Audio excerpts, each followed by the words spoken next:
మీరు నిర్ణయించుకోవడానికి ఈ విషయాన్ని మీరు పరిగణనలోకి తీసుకోవచ్చు.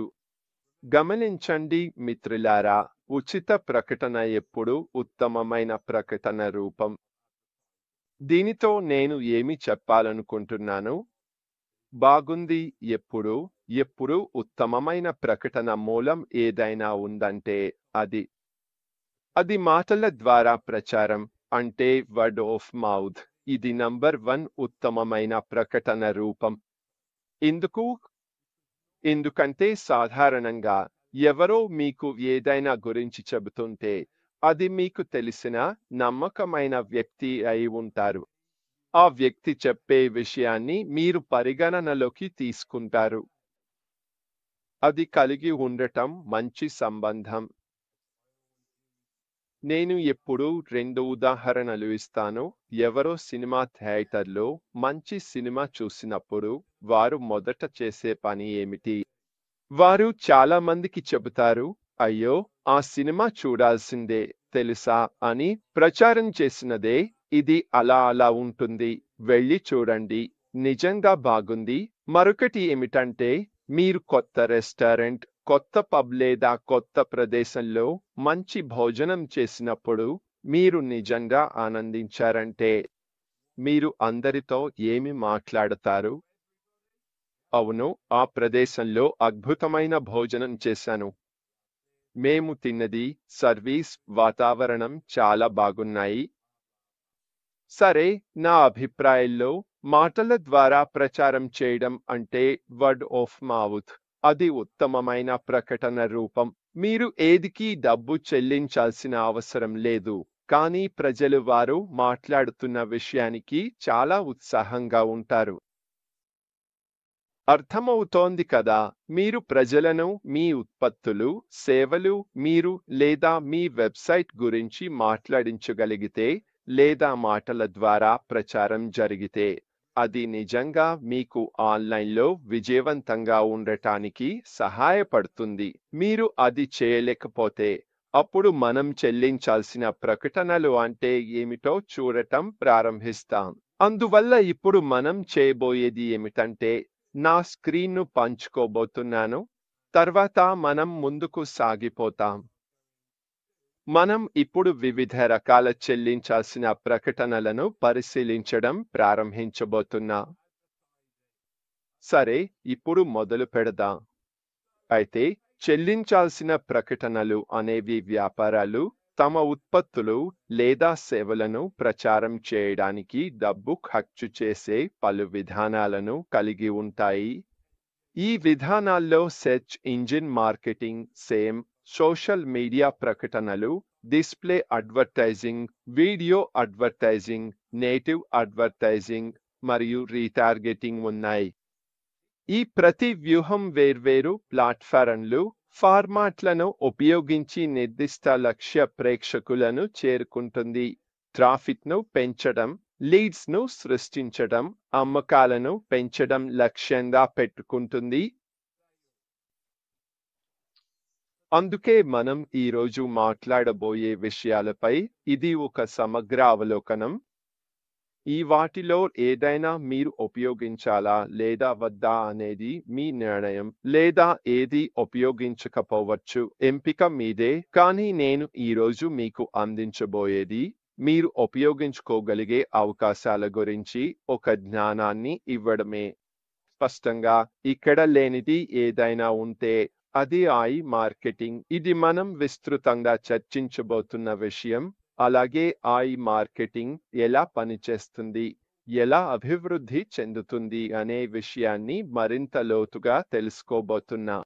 కానీ ఈ సెషన్కి సంబంధించి మనం ఇవే ఏమిటో వాటి గురించి మాత్రమే మాట్లాడుదాం అనుకుంటున్నాను. అయితే మనం ఇప్పుడే వివరించిన వేర్వేరు రకాల్ని విడమర్చి చూద్దాం. అందులో మొదటిది సెర్చ్ ఇంజిన్ మార్కెటింగ్, సేమ్, లేదా ఇంకొక మాటలో చెప్పాలంటే పే పర్ క్లిక్. సరే, వ్యాపారాలు గూగుల్ వంటి సెర్చ్ ఇంజిన్లకు డబ్బు చెల్లించి తమ ఉత్పత్తులు మరియు సేవలకు సంబంధించిన నిర్దిష్ట కీవర్డ్స్ కోసం వినియోగదారులు వెతికినప్పుడు సెర్చ్ ఫలితాలపై టాప్లో ప్రకటనలు చూపించిస్తారు. మీరు ఇప్పుడే గూగుల్లోకి వెళ్ళి ఉదాహరణకు సోఫాలు అని టైప్ చేస్తే మీకు 2 లేదా 3 స్పాన్సర్డ్ ప్రకటనలు కనిపిస్తాయి. అవి ప్రకటనలని అక్కడ చూపిస్తుంది. అవి డబ్బు పెట్టి వేసిన ప్రకటనలు. ఎవరో గూగుల్కు డబ్బు చెల్లించి పేజీ టాప్లో వాటిని పెట్టించుకున్నారు. మీరు సోఫాలు అని వెతికినప్పుడు ఆ ప్రకటనలపై మీరు క్లిక్ చేసి వారి వెబ్సైట్కి వెళ్ళి అక్కడి నుంచి ఒక ప్రత్యేక సోఫా కొనుగోలు చేస్తారని ఆశిస్తున్నారు. మన స్వంత వ్యాపారాల కోసం కూడా మనం ఇదే విధంగా చేయవచ్చు. స్పష్టంగా మనము అమ్మబోయే ఉత్పత్తులు మరియు సేవలకు ఇది వర్తిస్తుంది. దీనికి ఖర్చు ఉంటుంది. ఆ ఖర్చు మీ బ్యాంక్ బ్యాలెన్స్ ఎంత ఉందనే దానిపై ఆధారపడి ఉంటుంది. మీ వెబ్సైట్కి ఎన్ని క్లిక్స్ రావాలి, ఏ ప్రాంతాల నుంచి, ఏ డెమోగ్రాఫిక్స్ నుంచి వగైరా ఇవన్నీ మీరు నిర్ణయించుకోవచ్చు. ఇప్పుడు మీరు చెల్లించాల్సిన ప్రకటనలు చేయకముందే సేకరించిన డేటా ఇక్కడ నిజంగా ఉపయోగపడుతుంది. ఎందుకంటే మీరు డెమోగ్రాఫిక్స్, వయస్సు గుంపులు, ప్రాంతాలు, రోజులో ఏ సమయాల్లో అన్వేషణ జరుగుతుందో అన్నదానిపై మంచి అవగాహన కలిగి ఉంటారు. ప్రజలు మీ ఉత్పత్తిని సెర్చ్ ఇంజిన్లలో వెతికే అవకాశం ఉన్న సమయాలు ఇవే. మీరు ప్రకటనలు చేయకముందే ఆ డేటా మీ దగ్గర ఉంటే ఏమవుతుంది తెలుసా? మీరు సరైన వ్యక్తుల కోసం సరైన చెరువులో వల వేసే అవకాశాన్ని బాగా పెంచుకుంటారు. లక్షిత ట్రాఫిక్. లేదంటే మీరు చేయబోయేది డబ్బు వేసి అదృష్టాన్ని నమ్మడం మాత్రమే. అందుకే నేను ఎప్పుడూ చెబుతుంటాను, మీరు అమ్మాలనుకుంటున్న ప్రజల డెమోగ్రాఫిక్స్ గురించి ఎవరు ఆసక్తి చూపుతారు, మీరు ఏం చేయాలనుకుంటున్నారు అన్నదాని గురించి ఎంత ఎక్కువ డేటా సేకరించగలిగితే అంత మంచిది. ఎందుకంటే అప్పుడు మీరు డబ్బు వృధా చేయరు. అలాగే మీరులు మరియు పేపర్ క్లిక్ల నుండి చాలా విశ్లేషణాత్మక డేటాను పొందగలుగుతారు. అది మీకు మంచి అవగాహనను ఇస్తుంది. ప్రజలు మీ పేజీని ఎలా చూస్తారు, ఎంతసేపు ఉంటారు, ఏ దానిపై క్లిక్ చేస్తారు, వారు ఎక్కడి నుంచి వచ్చారు, వయస్సు గుంపులు, వారు ఏ సమయానికి చూస్తారు వంటి విషయాలపై. ఆ తర్వాత మీరు ఆ డేటాను ఉపయోగించి ఆ ప్రకటనను మెరుగుపరచి సాధ్యమైనంత ఉత్తమమైన క్లిక్ త్రూ రేటును పొందవచ్చు. అలా చేయడం వల్ల మీరు పెట్టిన ఆ ప్రకటన ద్వారా అమ్మకాలు జరిపే అవకాశాన్ని మీకు ఎక్కువగా కల్పించుకుంటారు. ఇది బాగుందా? ఇది పనిచేస్తుందా? ఖచ్చితంగా ఇది పనిచేస్తుంది. లేదంటే ప్రజలు దీన్ని చేయరు. కానీ ఇది ఎంత విజయవంతమవుతుందో నేను ఇప్పుడే చెప్పిన అన్ని సమీకరణాలపై ఆధారపడి ఉంటుంది. అందుకే నేను భావిస్తున్నాను, మీరు డబ్బు ఖర్చు చేయడం ప్రారంభించే ముందుగా పరిశోధన చేయడం నిజంగా ఉపయోగపడుతుంది. ఇది సోషల్ అడ్వర్టైజింగ్, మీడియా అడ్వర్టైజింగ్కి కూడా వర్తిస్తుంది. ఫేస్బుక్, ఇన్స్టాగ్రామ్, లింక్డ్ఇన్, రెడిట్ ఇంకా చాలా ఇతర ప్లాట్ఫారంలు కూడా వినియోగదారుల జనసాంఖ్యికాలు, ఆసక్తులు, ప్రవర్తనల ఆధారంగా వ్యాపారాలు, లక్షిత ప్రకటనలు రూపొందించడానికి అనుమతిస్తాయి. మీరు సోషల్ మీడియాలో ప్రకటనలు ఇస్తే అది గూగుల్ అడ్స్ చేయడానికంటే కొంచెం కష్టమే. అది ఖచ్చితంగా నిజమే. వాళ్లకు మీరు ఉపయోగించగలిగే లేదా ఉపయోగించలేని చాలా కఠినమైన వివరణలు ఉంటాయి. ఉదాహరణకి, మీరు డబ్బు అనే పదాన్ని ఉపయోగించలేరు. మీరు ఆన్లైన్లో డబ్బు సంపాదించడాన్ని సూచించే ఏదైనా విషయాన్ని ఉపయోగించలేరు. ఇలాంటి అన్ని విషయాలు నిషేధించబడ్డాయి. కాబట్టి మీరు మీ ప్రకటనలను ఎలా రూపొందించాలో, ప్రజలు వాటిని ఎలా చూడాలనే దానిపై సృజనాత్మకంగా ఆలోచించాలి. అలాగే వారు వాటిపై క్లిక్ చేయించడంలో కూడా. అంటే మనందరం సోషల్ మీడియా గురించి అందులో ఎంతగా ప్రకటనలు ఉంటాయో గురించి ఫిర్యాదు చేస్తుంటాం, కానీ మీరే ఆలోచించండి, ఎందుకు అంతగా ప్రకటనలు ఉంటున్నాయి? దానికి తార్కికమైన కారణం ఏమిటి? తార్కికమైన కారణం ఏమంటే, వ్యాపారాల కోసం అవి పనిచేస్తాయి. అవి అమ్మకాలను సృష్టిస్తాయి. ఇదే కారణంగా మీరు సోషల్ మీడియా ప్రకటనలు చేస్తున్నప్పుడు ఇది చాలా ప్రత్యేకంగా ఉండాలి. ఉదాహరణకు, మీరు గూగుల్ అస్ కోసం ఉపయోగించే ప్రకటనల కంటే ఇది పూర్తిగా భిన్నమైన ప్రకటనగా ఉండాలి. ఎందుకంటే మీరు వేరే ప్రేక్షకులను లక్ష్యంగా చేసుకుంటున్నారు. మీరు వేరే డెమోగ్రాఫిక్ను లక్ష్యంగా చేసుకుంటున్నారు. సోషల్ మీడియా కోసం చేసే ఆ ప్రకటన కూడా భిన్నంగా ఉండాలి. అదే విధంగా వేర్వేరు సందర్భాల్లో కూడా అది భిన్నంగా ఉండాలి. మీరు ప్రకటనలు చేస్తున్న సోషల్ మీడియా ప్లాట్ఫారం, ఉదాహరణకు మీరు లింక్డ్ఇన్లో ప్రకటన ఇస్తే మీ ప్రకటనకు మరింత వ్యాపార దృష్టికోణం ఉండాలి, ఎందుకంటే అక్కడే వ్యాపారవేత్తలు ఎక్కువగా ఉంటారు. ఉదాహరణకు మీరు టిక్టాక్ను లక్ష్యంగా చేసుకుంటే టిక్టాక్లో ఉన్నవారి వయస్సు డెమోగ్రాఫిక్స్ ఏమిటని మీరు అనుకుంటున్నారు? నాకు అనిపించేది టిక్టాక్ను ఎక్కువగా ప్రారంభ వయస్సు టీనేజర్లు నుంచి మిడిల్ 20ల వరకు ఉన్నవారు ఉపయోగిస్తారు. అందుకే మీ ప్రకటన ఆకర్షణీయంగా ఉండాలి, అది ప్రకాశవంతంగా ఉండాలి, వాళ్ళ దృష్టిలో పడేలా ఉండాలి. అప్పుడు మాత్రమే వారు దానిపై క్లిక్ చేస్తారు.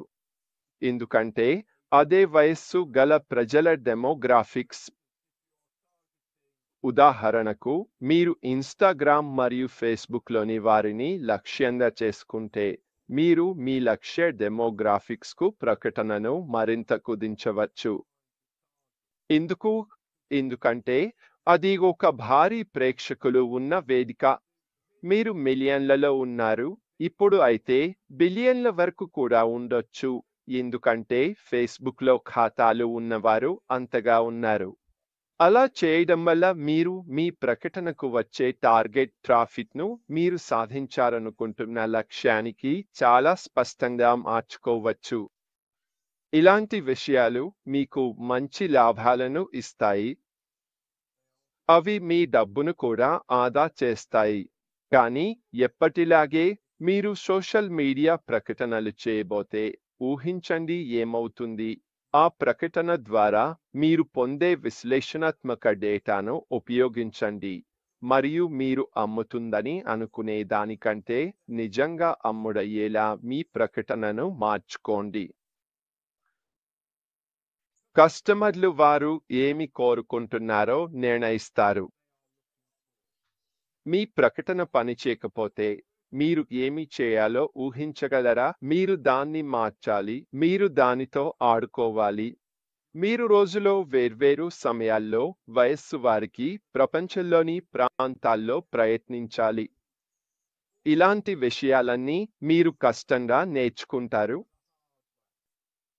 దీనితో నేను ఏమి చెప్పాలనుకుంటున్నానో, మీరు మీ డబ్బు ఖర్చు చేస్తారు, మీకు ఎలాంటి అమ్మకాలు రావు. అందుకే మీరు దీనికి నేను ఏదైనా చేయాలి అని అనుకుంటారు. లేదంటే ఇది నాకు చాలా ఖర్చవుతుంది. కాబట్టి మీరు పొందిన డేటాను ఉపయోగించి దారిని కనుగొనాలి. ప్రకటనల నుంచి, అలాగే మీరు చేసిన ప్రశ్నావళుల నుంచి వచ్చిన సమాచారం ఆధారంగా మీరు సరైన క్లిక్ త్రూ రేటు వస్తుందో లేదో చూసుకోవాలి. అదే ప్రకటనకు ఒక్కో క్లిక్కి ఎంత ఖర్చవుతుందో కూడా ఇది చూపిస్తుంది. ఒక్కో క్లిక్కి ఖర్చవుతున్న డబ్బుతో ఆ ప్రకటన చేయడం మీ సమయం, డబ్బుకు విలువ ఉందా? ఉదాహరణకి, ఒక్కో క్లిక్కి 50 సెంట్లు ఖర్చవుతుందనుకోండి. అది మీ డబ్బుకు మంచి విలువ ఇవ్వదు, కానీ మీరు ఒక్కో క్లిక్కి 5 లేదా 6 సెంట్ల వరకు తగ్గించగలిగితే అది మీకు మంచి విలువ అవుతుంది. ఈ మార్గంలో వెళ్తే మీరు లక్ష్యంగా పెట్టుకోవాల్సిన విషయాలు ఇవే. ఇంకా డిస్ప్లే అడ్వర్టైజింగ్ అంటే ఏమిటి? వీటన్ని విజువల్ ప్రకటనలు అంటే బ్యానర్లు, చిత్రాలు, వీడియోలు ఇవన్నీ ఇంటర్నెట్లోని వెబ్సైట్లు, యాప్స్లో కనిపిస్తాయి.